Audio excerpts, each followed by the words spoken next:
Hi, welcome to the Triforce Podcast, where we talk about video games, we talk about movies, anime now, apparently. Yeah, we're fucking multimedia at this point. That alone is going to get us copyright. Watch the show. No. It's the Triforce. Oh my goodness, Z, I'm just going to say flat out, I have no intro planned. I'm just so excited to go into this because... Fuck it, we ball. Fuck it, we ball. No Fuck intro. it, we ball. You know, I mean, you know, no pun intended. Hey, we do in fact ball, 7 of them to Thank be you. exact. Thank you. But dude, more Dragon Ball content. Like, here we are again. I can't believe I let you talk me into another arc of this television show. I didn't have to strong arm you very hard for Super. No, Like, I've been wanting to watch this for a while. Yeah. Yeah, and let me tell you, man, it gets weird. I mean, GT was weird. GT was fucking weird. But Correct. this series, I don't know. Okay, they really want Dragon Ball back. They really want it back, and even if they retcon Dragon Ball's GT, it still shows here. You know, we have. I was a lot about of, to say, like, they can't retcon what they decidedly skipped over. I think they just want the original Dragon Ball Z back. They really do. And what's interesting about this show is that it picks up immediately. Well, not immediately, like a few months after Z leaves off, and everyone is the same. Everyone is noticeably the same, which is really cool. You know, we even get in the first episode, we get like last time on Dragon Ball Z. And I'm oh, that was cool. I didn't even notice that the first time around. I haven't heard that since I was 14. I know. And like it made me feel really, really happy. And just to see like pretty much what happened right afterward. And there's so much to talk about. And just the way they launch into this series, immediately outclassing every single person, every single thing we've ever encountered. They just throw the big bad at us immediately. Yeah, no, pretty good. Pretty good. Got I right love to the that. point. I love that. I adore that so much. Oh my God, we're doing it again. Dragon Ball Super. I mean, this was like the holy grail while we were going through all of Dragon Ball Z, GT. Thank God you didn't ask me to do the original Dragon Ball series. I don't think my heart could have handled it. Yeah. But you could always wish me back, essentially. But this was like the bronze ring to grab while we were slogging our way through, 200 episodes? 293 episodes. GT. Oof. Good Lord. Yeah. You know? And So I'm glad to be here. Z, I don't want to burst your bubble here, my friend, but there's 131 episodes. Oh, really? Ball Super. Okay. Sorry, I blacked out, and most of it was me listening to you, like how one listens to a hurricane to understand whether or not to evacuate. So it kind of felt like 200 episodes. No, I mean Dragon Ball Z was 273. Dragon Ball GT was 72 episodes, and Dragon Ball Super is 131 episodes. Oh boy. Okay. All right. Here's to the next 122 for me, I guess. Shouts out to original Naruto. Oh yes, sir, baby, yes, sir. Yeah, no, whatever, fine. I'm glad to have reliable Dragon Ball content in my life again, because this is something, like, as I made clear in the previous podcast, was something from like the earlier parts of my life, and now as a staring down the barrel of 30 individual, Oh my God, like, now me this is too. out, and I'm like, oh, I can do this. I'm back. Here we are again. It's like a peanut butter and jelly. It never gets old. I heard the term on TikTok, vintage Nintendo DS, and I wanted to fucking die. I was like, I could feel my bones creak as I read that. No. Like, No. I was like, no. I also just saw a TikTok today. I was like, you know how there's like they just released the new Pokemon game, obviously, and they're just like, oh yeah, 16-year-old me picking my starter and 5-year-old me looking back in the Unova region. I'm like, the Unova region? Oh, no. I was a senior and I drove my ass to go get that game. Like, what are you talking I about? had problems during that game. I had issues. Things are on my mind. I was a taxpayer when that game came out. Unbelievable. Yeah, no, that's how it feels watching Dragon Ball Super. It feels like the nostalgia of it only adds to this. And hey, you know what? It's enough to like get me to watch, something again. And the opening fucking rips. Yeah. It's so fun. It's really fun. I wasn't expecting it, but it was really good. They had so much fun with this show. And you can tell this is the heart of Dragon Ball Z. And yeah, you know what? It's got the Dragon Ball goofiness in it, but this is Dragon Ball Z the way they wanted to do it. This is Dragon Ball Z catered to us staring down the barrel of 30, as you said. Yeah, this is like, that's right. They listen to their core audience and just went. And that's why it's so much fun to watch. I shot through this whole series in essentially a week. Like, I loved it. I was Nothing about that surprises me, by the way, timeline wise. I got a lot of like free time at work, all right? Like it's fine. But I really love the uptick in Dragon Ball content that we're getting. Like, we're getting the Dragon Ball Heroes promo anime in Japan, which is basically just like, you ever wanted to see Super Saiyan 4 Broly fight Gogeta? There you go. Fucking have it. Like, right. Yes, thank you. And now we're getting all the movies that are coming out. The Dragon Ball movies that have been coming out are so good, my dude. Yeah. They're so amazing. And they're listening to us. Everyone that we wanted to have a spotlight on is getting one. Right. It makes my heart warm. There's actually a untold me and Marlon story. Shit! Where we went to go see the Dragon Ball Z R movie in theaters, and when we went, the theater had a electrical problem, and we were not able to actually see the film. The Resurrection F movie? Yes, the Resurrection F movie. Oh yeah, that's my god, that sucks. That was a great movie.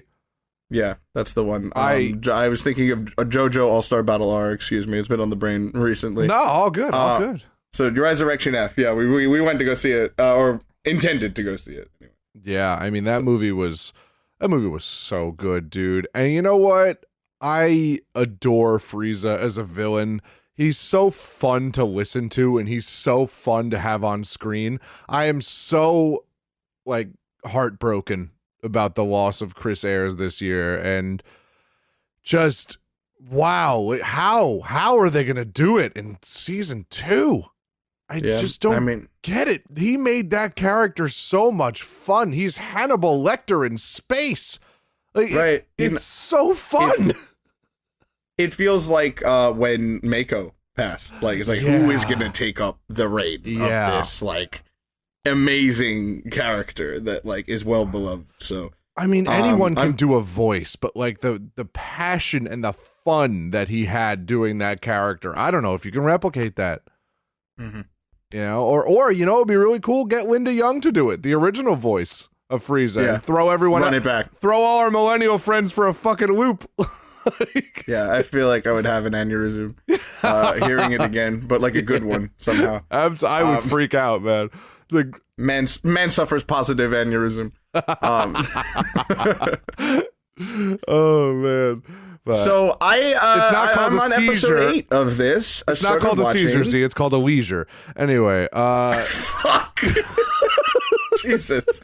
I'm on episode 8 of this. I'm really enjoying it.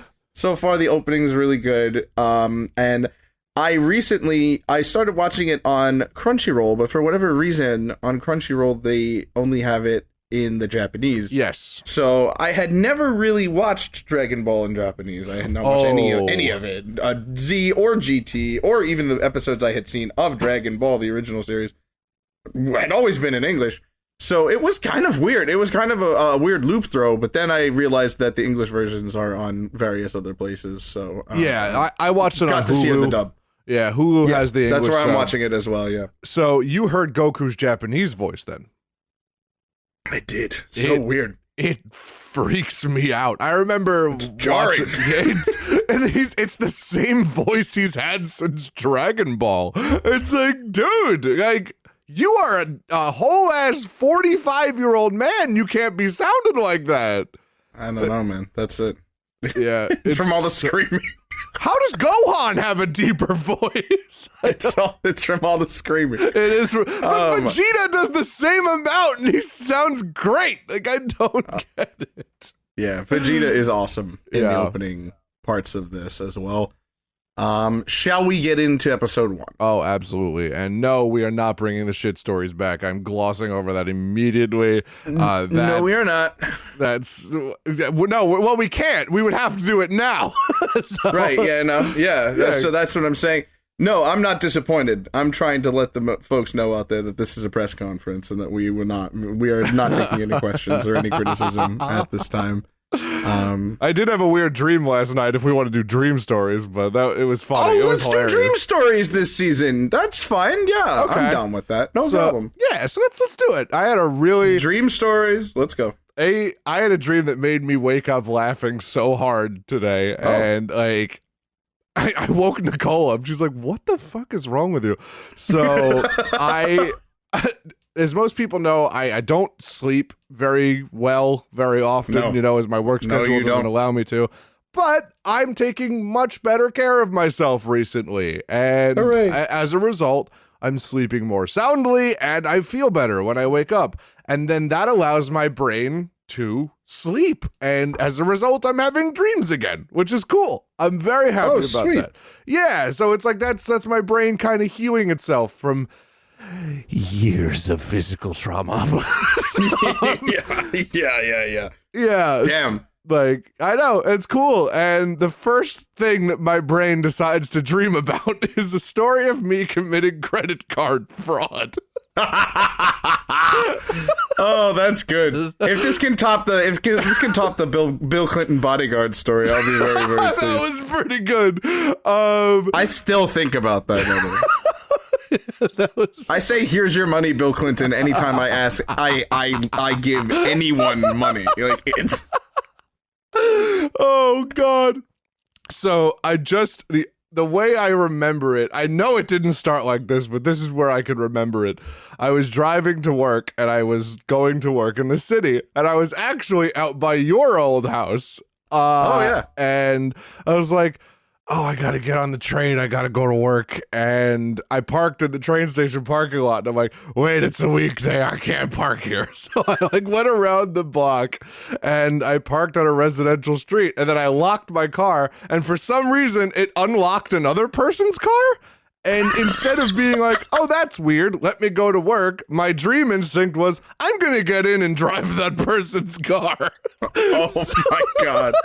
I got in, and I remember thinking, like, wow, this car sucks. But I drove it off anyway, and for some reason, I was like, I guess I'm just not going to work. So I remember looking down, and I'm like cramped into this car, and I'm like, this sucks. But wait, it needs gas. So I pull into a gas station. And for some reason, I also had the person's credit card. I guess they left it in the car. Right. So it also had your name on it. It's crazy. It was weird. So I got out and I started filling up the car with their card. And I just look up in the sky and I'm like, oh God, I'm committing credit card fraud. I'm like, this isn't a dream. I could get in real trouble doing this. No. And then I remember, I'm like, wait, no, I have a way out of it. I'm not committing credit card fraud. I'm putting gas in their car with their card. I'm doing them a favor. Unbelievable. And then I just woke up and I was like, oh, it was a dream. Holy shit. No jail for me. No jail, baby. That's awesome. No, that's genuinely God. tickling. And no joke, as your friend, I'm glad to hear that you're in a better place. Oh, no, I appreciate this is that. the type of shit. This is the type of shit I can hear from that I used to hear out of you from like when when you were in a good place. Peak shit story form. Yeah, absolutely. So good. This is so good. Oh my god. I wonder if that is legal. If you can get out of it by saying I was doing them a service. I officer. feel like I don't know what you're talking about. I feel like if a judge was presented with that, like my key opened their car, their card was in the car. I was just putting gas in their car. I was doing them a favor. I plan to return it to the same spot, Your Honor. Like I feel like I could. You just gaslight the other person. Like, no, you know me. Like. I don't know you. No, yes, you do. Why would you say that? We've been friends since high school. What do you Unreal. See, this is what he does. He always does this. Like, That's good. That's good. I can't wait. oh my god. Oh my god. Yep. Credit card fraud. Credit cards are weird. I don't Yeah, like they credit are. cards. They are They strange. annoy the shit out of me. I left my debit card at home once, and I had to pay for my sandwich with my credit card. And the next time I tried to use it, it's just like, nope. I was like, okay. I feel like I should have been able to pay for more than a turkey sub. You know?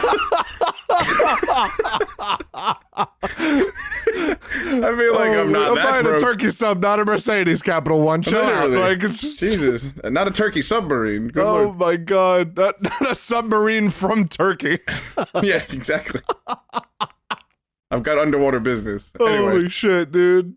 shall we finally get into Yes, let's do episode it. 1 after our dream story, which is what we'll do at the top of each. Did we do it season or episode? Well, season now because like it was season, but no, there's back only when the we one used to season. do it, I feel like it was by season. Yeah, no? it was by season, but there's only the one. Okay. So.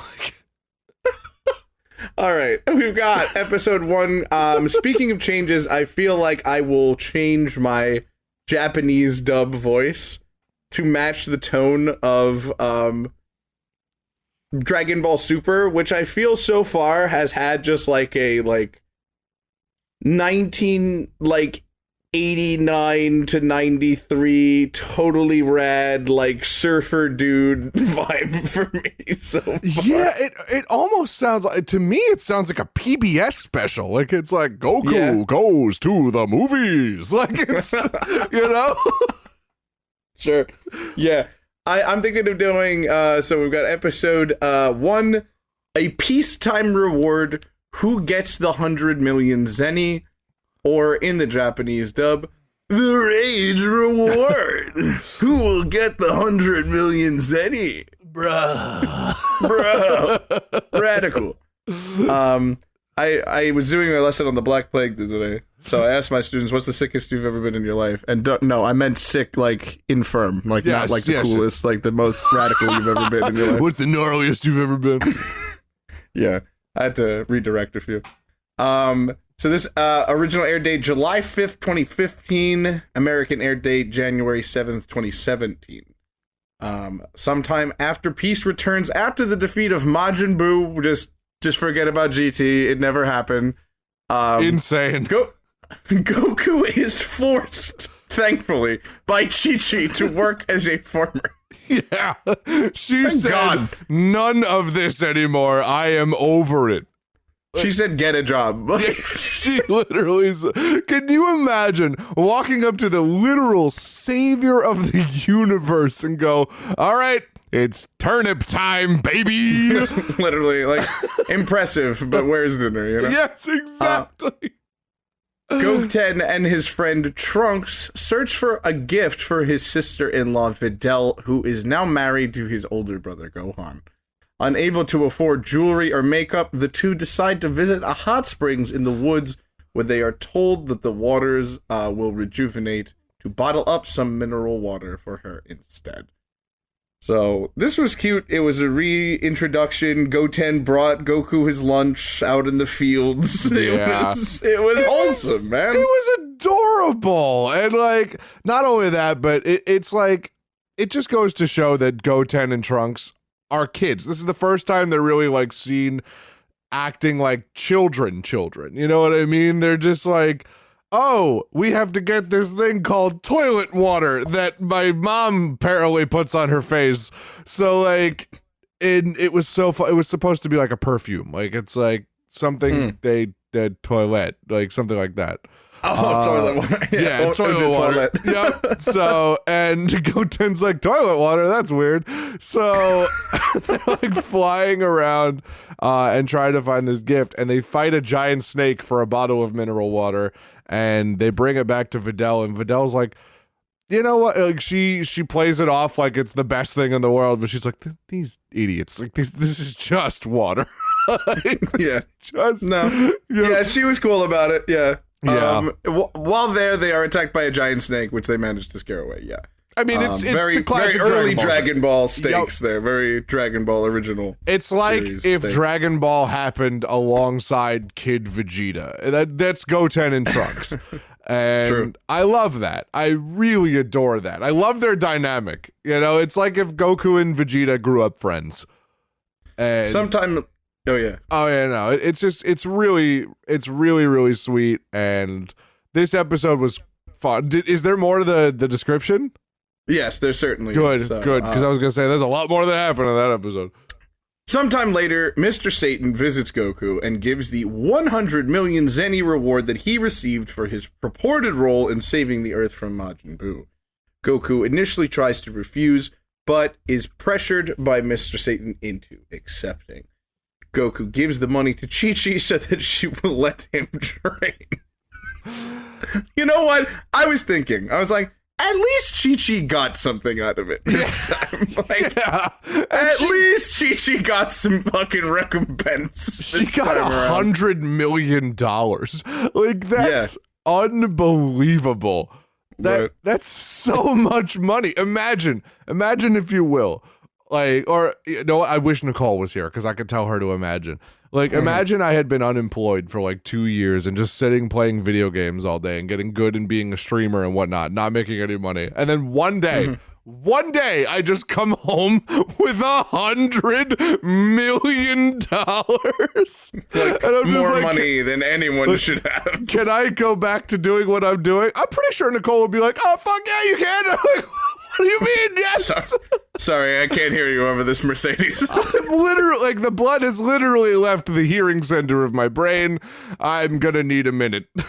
Yeah, no, life would be different. So, like, yeah, of course you let him fuck off. My mom would tell my dad to fuck off too.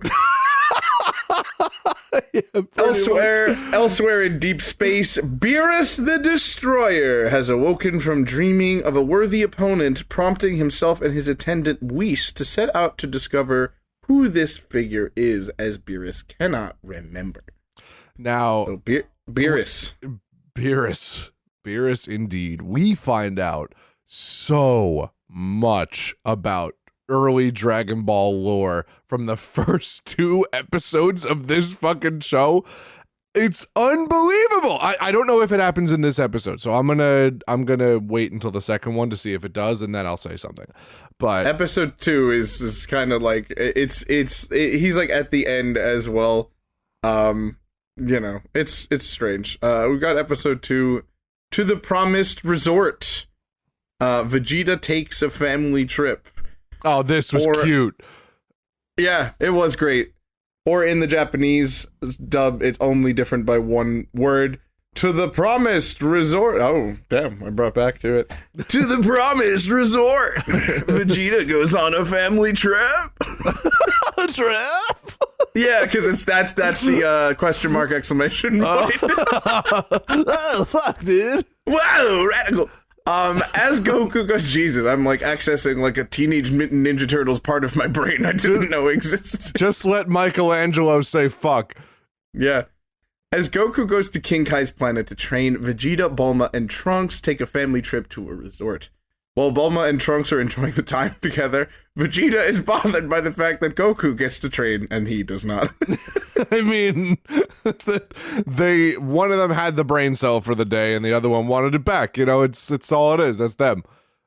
Gee, Goku, how come your wife lets you train? Because because I was handed a briefcase full of cash from the world champion martial artist. Again, hold on. Wait, Colton. Go back to your little analog of you being an unemployed streamer and getting $100 million. We are forgetting a key section of the story. Yes. If you returned home with $100 million in a WWE briefcase from Triple H.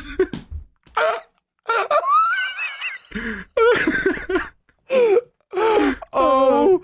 It's like, hey, babe, the game gave me all this money. Can I go back to streaming Burnout again? It's like, sure.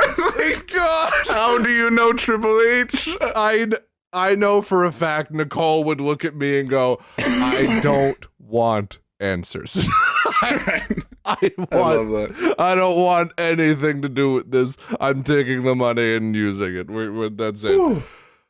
Oh fed my God. Fed up with what Vegeta considers a waste of time, he flies away and heads back to Capsule Corp to train. Yeah, Excuse me. That's the thing. I don't understand why Vegeta is so like, why it's one day. It is one day on a resort with his family. I mean, yeah, you know what? He's a stick in the mud. I get it. You know what I mean? Fine. Whatever. But like, what's he been doing for the past like 6 months? My boy, you can take 6 hours out of your life. Like, I'm sorry. Like, you can take a day. Like to like Vegeta explodes a crowd of people. Like, it doesn't like kill them. Like, just kind of pushes them, like forces them away, and flies off screaming angrily. Trunks is just like, I had a great time, Dad. I love that shit so much. Like, he just understands so deeply how his father is. But like, Who can relate, my millennial men out there? Anybody? Like, my millennial brothers. My dude. And not only that, Vegeta, let's do a little quick maths here, all right? Quick maths for the brain. Goku's up on King Kai's planet, which has 10 times the gravity. You have a fucking ball in your front yard that can mimic 500 times Earth's gravity. What are you worried about? Literally.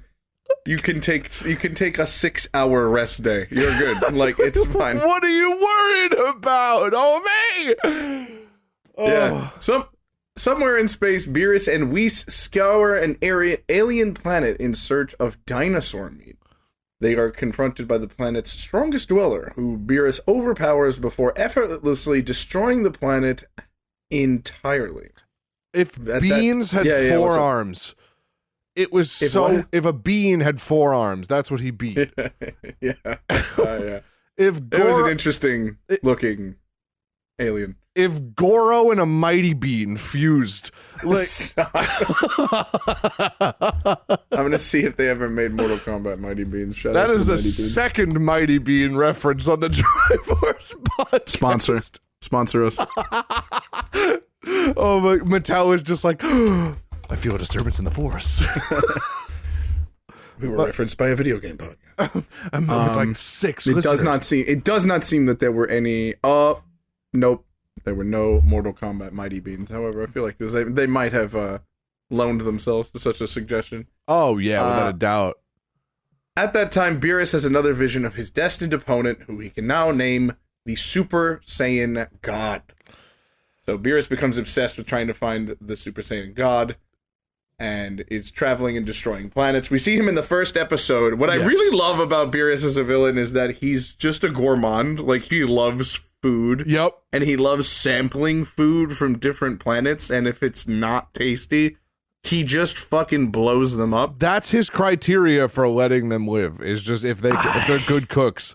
Like, I love that. I love that. It's, you know, and we brought this up, like, I brought this up, like, when you've joined into the Discord call, because we have our Discord names, and I put mine as Lord Cirrus, and you came up with Zeus. Zeus. Yes. I'm like, I cannot see 2 characters in Dragon Ball ever that are more you and me than Beerus and Whis. Yeah, because he's the most powerful being in the world. But I'm the only one that gets to talk to him like he's like my equal. It's But fun. like I feel like Whis is like secretly strong, and I just haven't seen what he's capable of. Whis is not to be trifled with. I'll put it love that way. They are retainers of the destroyer gods. Like Right. it's so cool, and the whole angels and gods thing that we get into now is actually amazing. So like, but I love Lord Beerus because he's a super impulsive character, you know, but you could tell he's kind of calm most of the time. You know, he's very just on a whim. I'll do things, whatever, you know, convince me. Yeah. And very old time god like. And I think that's kind of cool that we get to see that, because all the gods that we have come in contact with at this point are benevolent, and they're here to do whatever they need to do to further the mortals. And I think that's beautiful. Now we get to see one that's like, fuck the mortals. I'm doing what I want, and you better get me some fucking takoyaki, otherwise your planet is bye-bye. Like, that's good. Like, Yeah, no, really good. yeah, it's cool, and it's so off-putting the way they treat it. I think that's the worst part, is the two of them like are just kind of, oh, well, they treat destroying a planet the same way you and I would treat getting up and getting the remote off the counter. Yeah, it's true. It's really true. There's a desensitization to it, I feel like, because they're not viewing destruction as an inherently evil concept. Yeah. They're viewing destruction as an inevitable part of creation. Yes, Something and needs to be destroyed in order to be created. we hear that from Elder Kai, who's like, you know, he's like, is Lord Beerus a bad guy? And old Kai's like, that is a complicated question, because he's not inherently evil. He is chaos. He is a force of nature, and nature must have these forces. For something to that's be true. created, it must also be able to be destroyed. So, and I think that's so interesting that he's a chaotic neutral, and we don't have that in Dragon Ball usually. I think we had Frieza as the lawful evil, we had Cell as the neutral evil, and It's very Boo as neutral the evil, yeah. and Boo as chaotic evil. Sure. So But that's crazy now that we're getting into this neutral enemy territory. right, because Beerus has these moments where he's like, even like acceptable, like he's like palling around with the gang, having a good time. I referenced the rock paper scissors game we're gonna talk about in a bit. Like, he's sometimes a homie. kind of silly. Yeah, He's a little silly. he's a fun character, and Whis is always just ridiculous. I love him. Fucking love Whis. I've never related to a Dragon Ball Z character more. He's my boy. I knew you were gonna love Whis so much. The English voice for him is so good. He's just like, you know what? He's more refined hedonism bot. I love He's him. got like that. Oh yes, Lord Beerus, what have I told you? Like, I love him. I love him so much. Like, it's foppish, but it's cool. It's I love it. It's so silly that it's menacing. Yeah, kind of. Yeah. I love that he looks vaguely humanoid, but he's got like the blue skin and like the like upward facing. Got the Wanda white hair. Like, yeah, something like that. That has some lift. Yeah, that's astral lift, baby. But I wanted to bring this up because this is the episode that it happens. That we find out that more characters in the Dragon Ball universe know Beerus than we thought. And That's true. Frieza was directly ordered by Lord Beerus to destroy the Saiyan homeworld. Right, and I'm about to mention that I found something else that I found was interesting. When Supreme Kai was talking to Kabito in this episode, he said that it was on Beerus's order that old Kai was sealed away in the Z Sword. Yeah, as well. which is crazy. I'm like, wow, how much plot relevance does this guy have? He's got a lot. And we actually find out, I said this in the Dragon Ball Z podcast kind of as like a passing glance, but we find out later that there were only two beings that Frieza ever feared, and it was Lord Beerus and Majin Buu. Right. So I thought that was so cool that we have that reasoning, and we have this relationship between Frieza and Lord Beerus, and it comes up later, which is cool. And it's like, oh my god, I want to talk about everything, but I can't do it because it gets so unbelievably crazy, this series. And I just, in such a good way, though, in such a good way. And then like we find out, sorry. Then no, you're good. Then we find out that like we find out that Beerus finds out who Goku is. And he's like, yeah, no, that's the Saiyan that beat Frieza. And he's like, excuse me? What beat Frieza?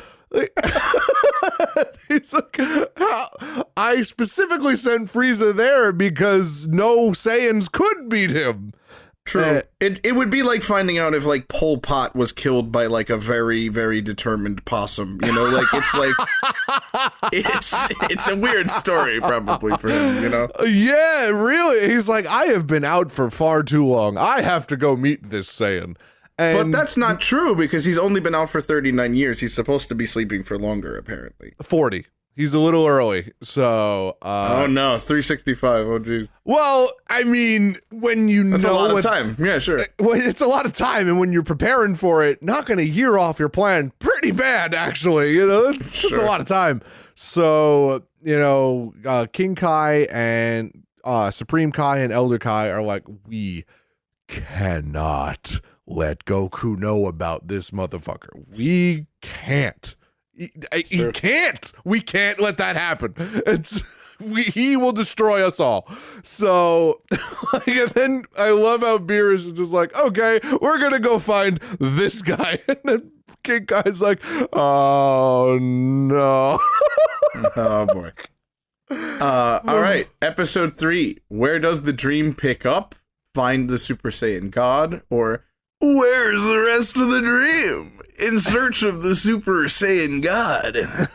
I love this. I don't know why. This is ridiculous. I thought of it before I got started, and I was like, this might be funny. Oh my god. Fearing what might happen, knowing that Beerus is awake, the old Supreme Kai and Kabito urge King Kai to ensure that Goku never finds out about the Destroyer. However, Goku overhears the conversation and becomes naturally curious. Back in his temple, Beerus and Whis continue their search for the Super Saiyan God by consulting the Oracle Fish. They soon learn of Goku and his feats and decide to pay him and King Kai a visit. Meanwhile, back on planet Earth, Goku's friends and family members begin to gather on a cruise ship. It is definitely not a cruise ship. No. For Bulma's birthday party, except for Vegeta, who is still training to surpass Goku as the strongest Saiyan. That's a fucking, like, ocean liner. That's like our HMS Titanic. Yeah. It's huge. It's massive. It's Bulma. What do you expect? Yeah. And did you notice that it's literally named the Princess Bulma? Yep. Literally. Wild. I mean, I just wish Elon Musk was as cool as Bulma. You know what I mean? I just You could wish. be Bulma. Like, you're trying to be Iron Man, and you could be Bulma. Like, he could be Bulma, but he's fucking Lex Luthor. I just... awful. You know?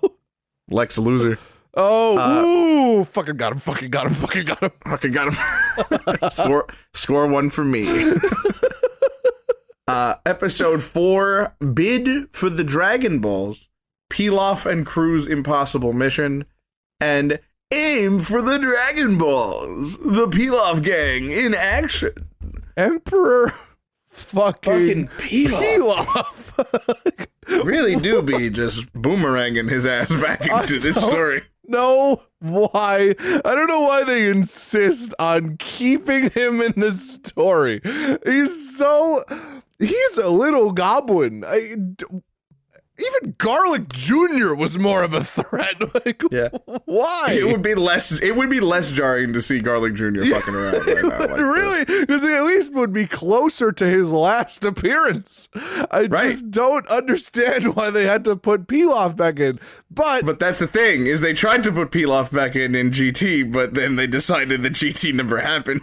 Yeah. They did it at the very beginning, and I guess they're just like, oh, this is for everybody that liked GT. Here's fucking Pilaf, I guess. And like, sure, fine, why not? But Pilaf is actually going to become weirdly relevant. So Very weirdly. yeah, he's not a bad guy anymore. He doesn't have the sauce to be a bad guy anymore. No. So The power levels have crept far too high for him. oh yeah. Like, when Chaozu can solo him, that's not good. That's really not good. You might give Turtle some trouble, but that's about it. Maybe Turtle. Turtle might smack your ass up, who knows? With all the guests now gathered except for Goku and Vegeta, Bulma's birthday party gets underway and the ship takes to the sea. Trunks shows Goten where his mother hid the bingo tournament grand prize, the Dragon Balls. I need to talk about the bingo tournament because it's been knocking around my brain for literal days. The bingo tournament, first of all. Like, that's the first of all, is bingo tournament. Bulma, why? Because she's old. She's old. She is old. She's She's an older 40. lady. Right? I know. But, it's bingo. Bingo's a fucking... Who knows? Bingo is not a hit. I don't know. Maybe it's a bigger deal in Japan than we know. Maybe. It might fucking be right next to shuffleboard. Right. It's like pachinko, and then you go to bingo. You are right? playing bingo. There are so many better tournaments. You are literally with the universe's strongest people. And you're playing bingo. It's a level playing field. It's totally random. I know. If it was a weightlifting competition, it'd be a fucking bit of a Oh my god, Bulma. I love Bulma so much, though. I really do. The bingo tournament prizes are what is really the interesting part here. And it gets introduced in maybe the funniest way, which is Android 18 being extremely competitive about bingo. I adore Android 18 this series. Android 18 is the pinnacle. Every woman that grew up watching Dragon Ball Z turned into Android 18. I love that. That's true. It's so funny. And she's just like, we have to win the second prize. And oh my god. The castle. There is a full imperial Japanese castle on this boat. On this boat that is also full of people. And isn't it incredible that the only people wild. on that boat are Bulma's closest friends? It's burning 7 years worth of fossil fuels a second, and there's 10 people there. Can we also talk about the dig that Android 18 took at Krillin right after that? Because it's been eating me alive all day. She goes, we need to win the second prize. We need to win the second place prize. Do you hear me, Krillin? And Krillin's like, what about the first place prize? And she goes, what, you're telling me now there's something wrong with finishing second? Oh my god. Awful. I was like, she wanted wow. that castle. Sure, her priorities are in order. Oh my god. I was like, god damn, Krill. And Krillin's like, no need to go there. Oh god, I love them so much. The bingo tournament. So Trunks shows Goten where his bingo tournament grand prize, the Dragon Balls, are also on the boat. That's going to be rather important in looping in our good friend Rice Curry Pilaf. And the Pilaf gang, not far off from the ship, the Pilaf gang have been marooned on a desert island and are now poor and hungry in search of buried treasure. They are trying to get by until they find the Dragon Balls and make their wishes come true. So it's Emperor Pilaf, Shu, and Mai, and they're pulling 2003's holes. Digging mad holes in that I love Shu in that one part of the digging of the holes. He's just like, well, at least it's okay because I've at least dug myself a grave. I love shoes. He's so I feel that, Shu. I really do. My God. Yep. All of my Lees are bad. You know what all my Lees are? Yeah. Financially, emotionally, physically. All my Lees are pretty bad. When his dragon radar picks up a signal coming from Bulma's ship, Pilaf and his henchmen hastily board the ship with Trunks and Goten's help. Meanwhile, on his planet, King Kai explains Beerus to Goku as a counterpart to the Supreme Kais who help to maintain universal balance through destruction. However, just as he finishes, Beerus and Whis arrive on King Kai's planet, which we also learned, continuing Beerus's plot relevance, is only so small because Beerus shrank it because King Kai, like, annoyed him or served him bad, edamame, I don't know, whatever happened, it's only so tiny because of Beerus. Yeah, and you get like a kind of glimpse at the other Kai worlds in Dragon Ball Z, and none of them are that small. So it's so cool that all of this stuff is just kind of being explained so fast, and you're like, it's a blink and you miss it kind of explanation, and you're like, what the fuck? All of this is Beerus? Like, oh my God. And you get the petty scope levels are on top. Like, you get the scope of just how fucked they are if they piss him off. Pretty rough. I would not do well with this guy. I would say something wrong and he would blow up, Astoria. Right. Episode 5, Showdown on King Kai's World, Goku versus Beerus the Destroyer. Or the ultimate fight on King Kai's planet, Goku versus the God of Destruction. I feel like I need rocket power music in the background whenever you do that. 1, 2, 3, 4, rocket power. Oh my man. God. Shout out to the rocket power. When's the rocket power episode? Yeah, we'll do that soon. Episode 5, Beerus and Whis arrive on King Kai's planet and detect Goku's presence. And while the former is initially disappointed that Goku knows nothing about this quote-unquote Super Saiyan God, he nonetheless agrees when Goku asks to test his strength in a sparring match with the God of Destruction. Goku attempts to fight him in all of his Super Saiyan transformations, but Beerus effortlessly defeats him in 2 blows. It was crazy to see Super Saiyan 3 get crossed up by absolutely anything, but man, did he make it look like a cakewalk. Yeah, I mean, the fact that Super Saiyan 3 got crossed up that hard, but it was a flick to the forehead, and then he just went unconscious. Like, oh my God. Crazy, the amount of strength. He later admits, it's kind of like the Shaggy meme. He later admits, it's been years since I've even had to spend 10% of my power. Yeah, and I really love that there's a huge piece of foreshadowing that we get right at the beginning here where Beerus, he was about to go and charge Beerus, and he stops and he flies back, and he's like, right. What just happened? My body just flew back on its own. And Beerus was like, oh, that's interesting. I was actually going to attack you, but your body reacted. Your instincts saved your life.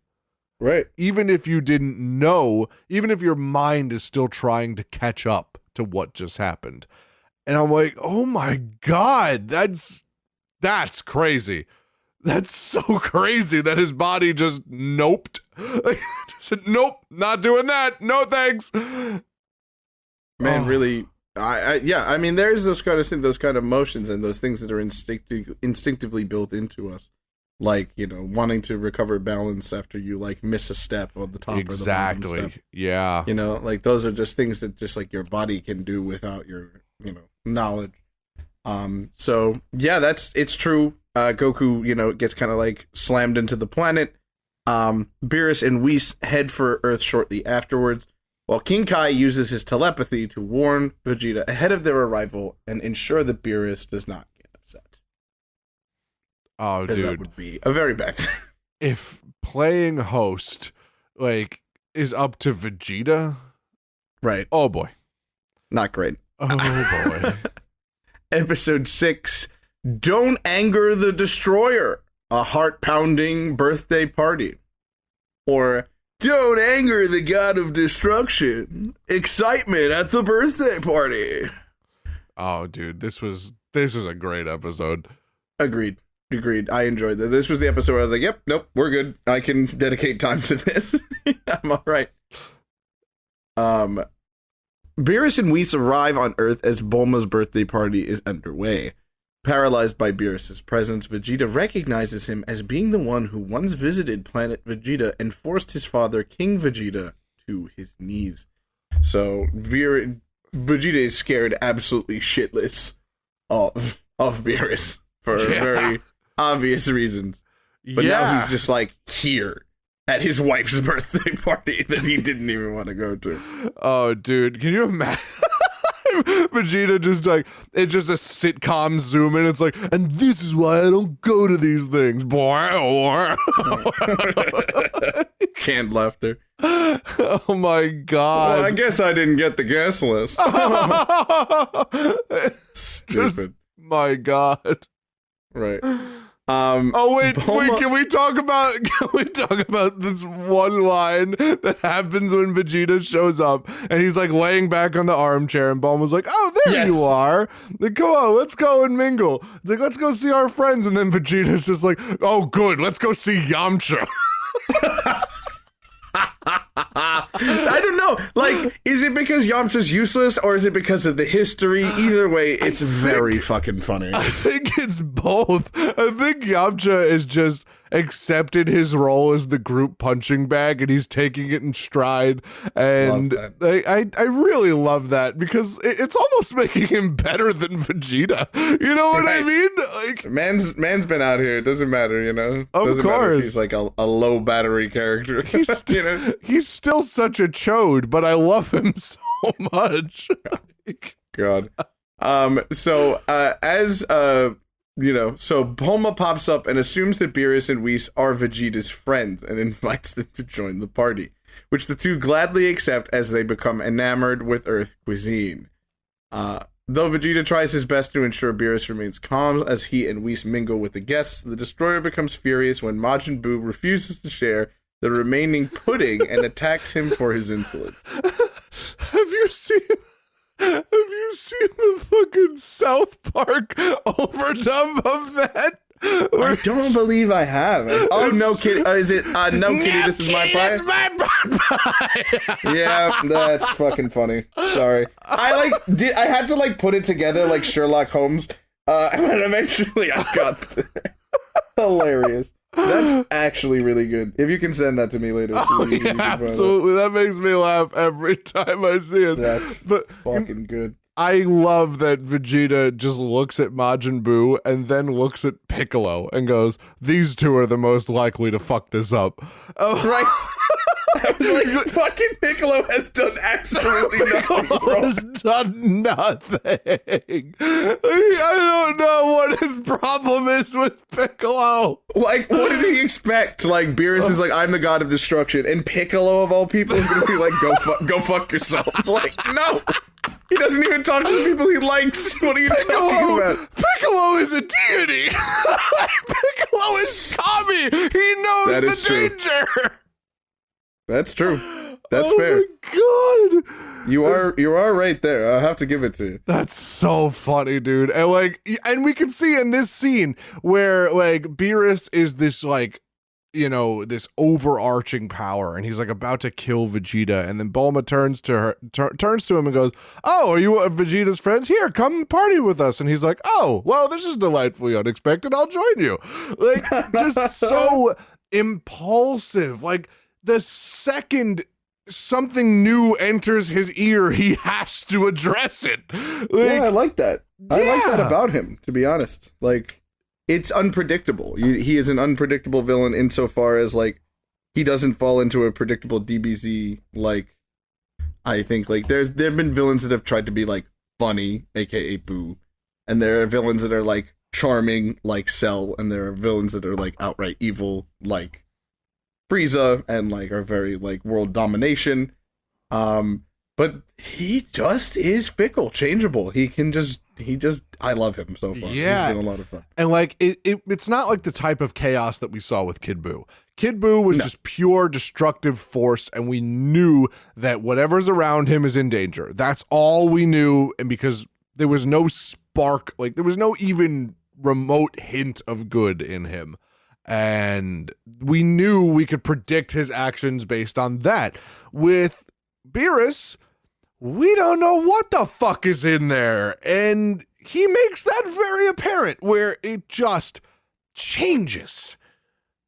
That's so cool. And it's like, is he a homie? Is he not a homie? What are we doing here? Yeah.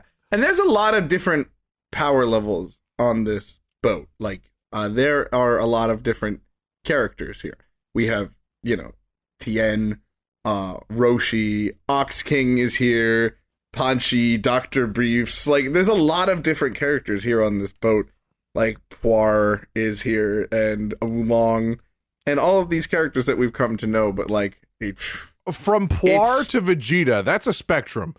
Yeah, that's a spectrum of relevance. From Turtle to... Turtle? to go on, like, keep shitting on Turtle. Like... Yeah, I love Turtle, bro. Don't talk to me about Turtle, bro. One of my favorite characters. Yeah, so it's really funny because they just start snacking. They just start getting down to town on some eats.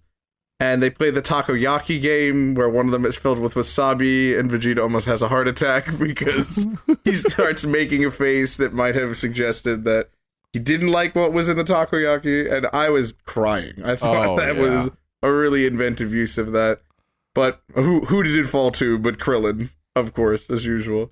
Poor man. That man just like... I feel like luck is at a certain height threshold. You know what I mean?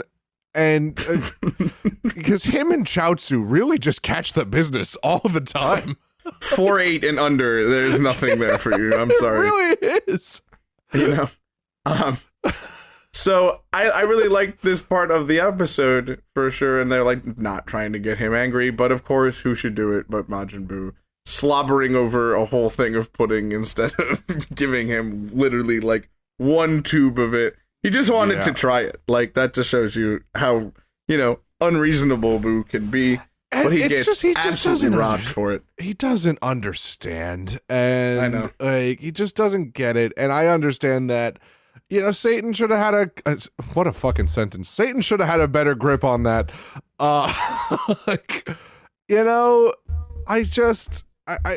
If you're gonna bring Majin Buu on a boat, just be around him. Just be around him. If you're the only person who can communicate with him in any way, be around him, please. Yeah, who put Hercule in charge of this guy? Honestly. Really. Episode 7, How Dare You Do That to My Bulma? Vegeta's Metamorphosis of Fury. And How Dare You Hurt My Bulma? Vegeta's Sudden Angry Shift. So this was my gateway drug into actually wanting to watch Dragon Ball Z. Was this episode in the Resurrection F? This moment in the Resurrection F Battle of the Gods movie. Really, really enjoyed this. So let's get right into it. Yeah. Beerus effortlessly knocks Majin Buu away, telling Vegeta to step aside when he attempts to calm him. Trunks and Goten fuse into Gotenks, only to be vastly outmatched and punished by Beerus after insulting his quote-unquote pudding obsession. Beerus then defeats Piccolo, Tien, and Android 18 at the same time before he and an upset Buu clash once again.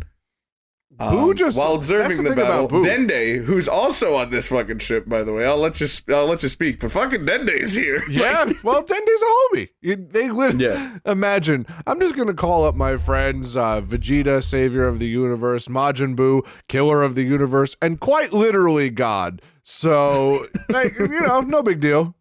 Actual God Tia. Like I'm God from like the Bible, but Right, literally. oh my God, yeah, like.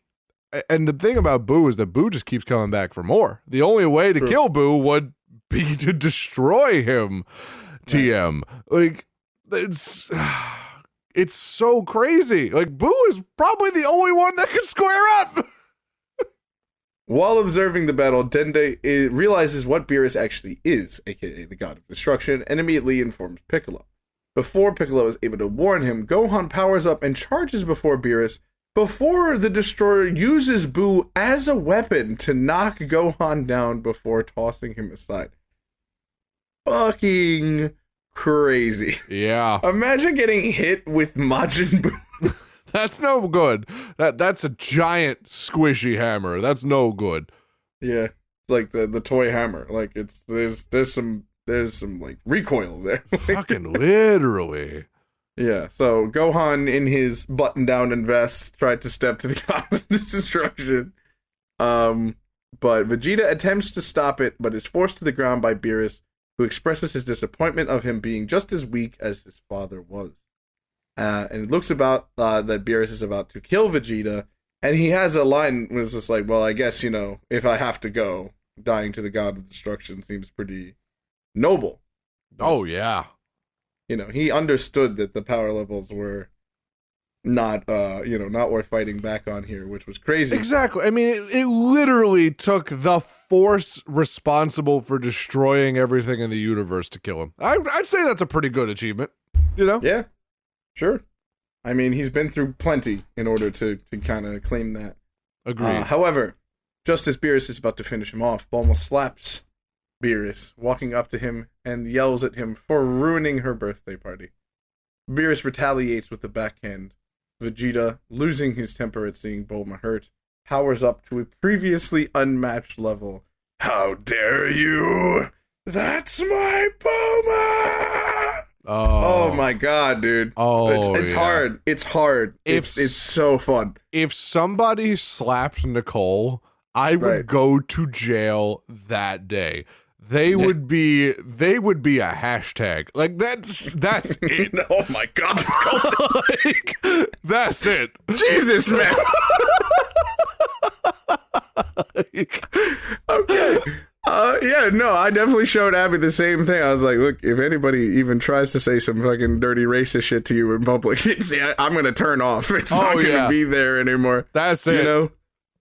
Yeah, no, it's crazy. And like this, I think this was the moment that you were previously referencing in one of our previous podcasts where like this is everybody's like, oh, I understand now. Like I get it. Why he's been so powerful this whole time. So yeah, again, showing us how great Bulma and Vegeta are.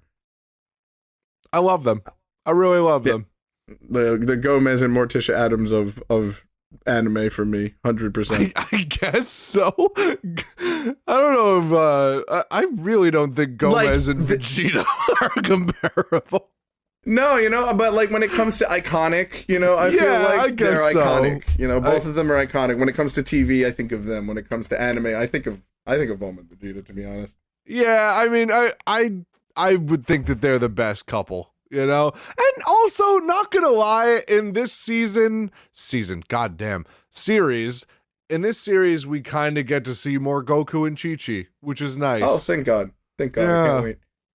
Episode 8, that's going to be our last episode from tonight. Goku makes an entrance, a last chance from Lord Beerus, or, in the Japanese dub, Goku arrives, a last chance from Beerus-sama.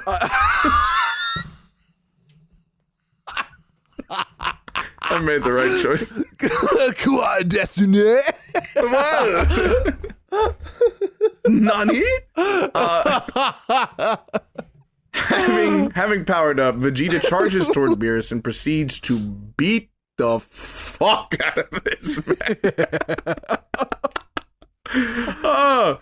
However, he is knocked out when the destroyer is revealed to only have been using a fraction of his real power. While the Pilaf gang disembark, Bulma's ship on a stolen life raft, Beerus decides to give the Earthlings another chance at saving their planet. And it's very interesting, the selection process here for this, and the chosen method of giving the Earth another chance. Beerus picks out... Yeah. Oh, Beerus. That's all I was going to say. Oh, Beerus. Beerus picks out Oolong, owing his similar appearance to Majin Buu, for a game of rock, paper, scissors to decide the fate of the planet. So Oolong is like, you just think we look similar because we're both pink and chubby. I love that. Shout out to Oolong, bro. How is Oolong still involved in this? How is Oolong still around at all? I don't know. But at this time, like, Whis is like, well, I guess I should pack up the food. You know, I should get a sampler platter for the road. And it leads to some of my favorite Whis content so far, has been him talking to the sushi chef and trying all the different kinds of sushi and making a baller-ass sampler platter for Beerus, while also just chowing down himself.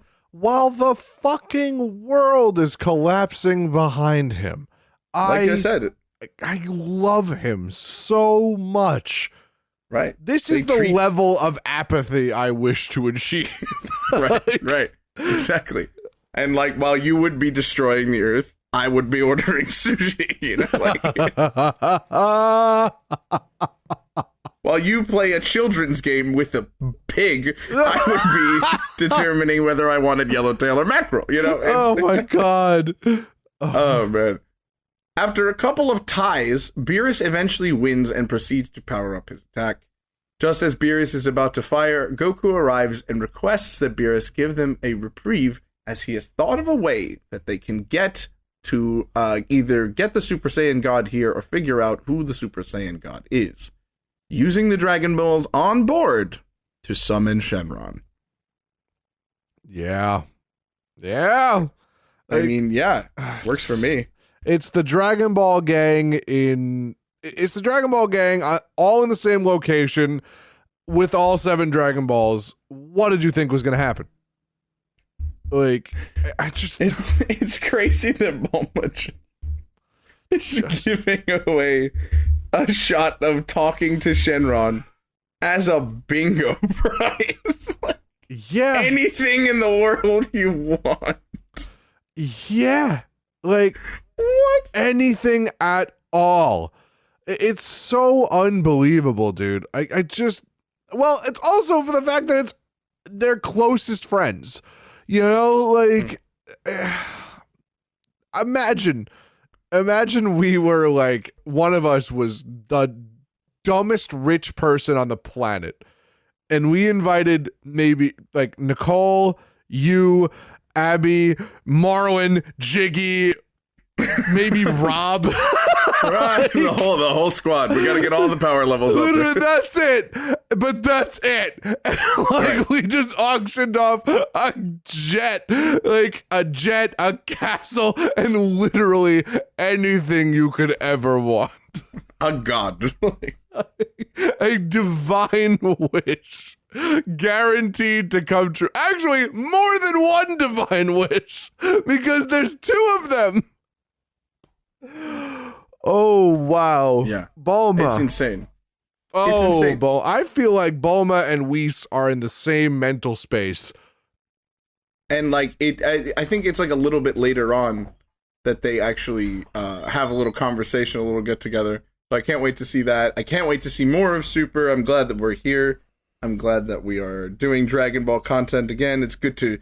It just feels warm. It's like warm soup for my soul, seeing all these characters back. And Ox King's fit is insane. He's just wearing a tie over a sleeveless tee. That's what I expect a fashion to see icon, you. I'm just saying. That's what I expect to see you in at the next 4th of July party.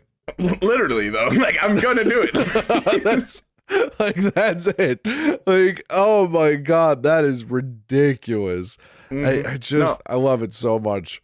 Everyone looks cool. Everyone, the animation is so crisp. The music is great. I even like the ending song.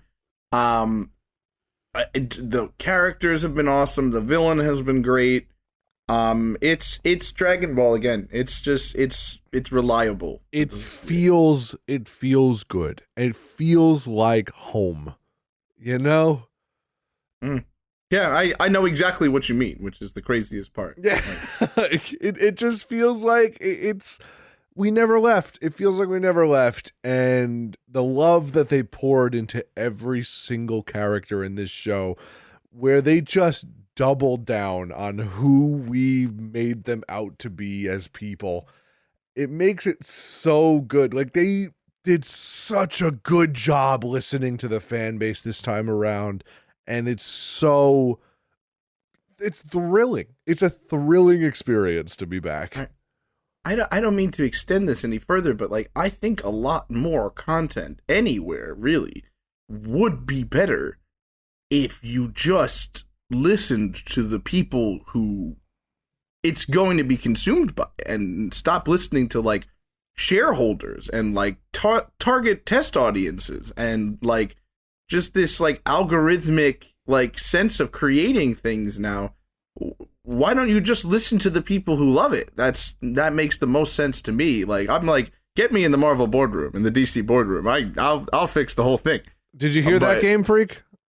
Yeah, that's what I'm saying. Like, can we fix Pokemon Scarlet and Violet, like, even a little? Just a little, you know? Like, just so I can actually play the game. But I can't wait to play that broken fucking piece of nonsense. Dude, I was in a 6-star raid, and if you have a certain Pokemon and you hit it with a certain attack, it will glitch the health bar. And, like, if you kill it, it will just shoot back up to half health. I'm like, bro, come on! Like, that's not cool. It's unplayable. It's unplayable, but it's still so fun. Oh God. Just listen. If you're a game developer, listen to your audience, because that's who's playing it, not the shareholders. Shareholders have never played Pokemon. They've never watched Dragon Ball Z. Not a single shareholder who's invested in this knows who Goku is. Right. Man. It's true. And I feel like when it does happen, it leads to content like this that is satisfying, that feels literate in the source material, and feels like, oh, like I'm watching a continuation of what I love, not like I'm watching something that has what I love kind of stamped onto it, and other stuff has kind of been made up in the background. That's the kind of shit I don't like. You know, that's the kind of stuff that kind of turns me off, and it's just like, why aren't you listening to people? So I can't wait to watch more of it. I'm super excited, and I'm glad to be back. Of course, let's do it, man. Oh, more Dragon Ball. Dragon Ball. Let's Dragon Ball Super. All right. Oh, dude. Find me on the internet at various places, at ZForm Arts, at Uneasy on Twitch, and at Uneasy on Twitter. You can find me on Twitch at CEasy Special. You can find me on Twitter at the same thing. Well, just look up CEasy Special on Google. You'll find me. I'm on TikTok, the same name. I'm on TikTok at the same name. You can find me there. And also, just a quick thing before we get out of here, we are recording this on Rain's birthday. So I just want to say, we are! Happy birthday, Rain! You're the best. We miss you. We love you, and we hope you had a wonderful one. Happy birthday to Rain, who will probably never listen to this. It's okay. You know, we're doing this in spirit. When they get a flood of tweets like, what the fuck? Like, that's what's going to happen, all right? They'll listen to it then. Maybe they'll learn about Dragon Ball finally. Maybe. Well, good night, folks. Have a good one. Oh, man. Good night, everybody.